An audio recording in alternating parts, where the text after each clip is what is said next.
पाकिस्तान के समुद्रों में दुनिया के चौथे बड़े गैस और तेल के जखायर का इंकशाफ, दोस्त मुल्क के साथ मिलकर जियोग्राफिक सर्वे मुकम्मल कर लिया गया। कौमी यकजहती कमजोर करने के मसमूम मकासद कामयाब नहीं होने देंगे। दहशतगर्दों को जहां पाएंगे उनको खत्म कर दिया जाएगा। Army chief general Asim Munir का GHQ में यौम दिफा की तकरीब से खिताब। यौम दिफाए शहदा की कुर्बानियों की याद दिलाता है। लाहौर जिमखाना में चाय पीने के ख्वाब देखने वाला दुश्मन फरार हो गया। वजीर आजम का GHP में मुनाकिदा तकरीब में शहदा को खिराजे अकीदत।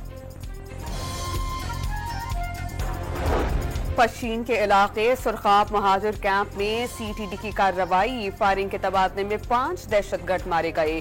क्लैशनकोव्स 2 दस्ती बम और 4 किलोग्राम धमाका खेज मवाद बरामद।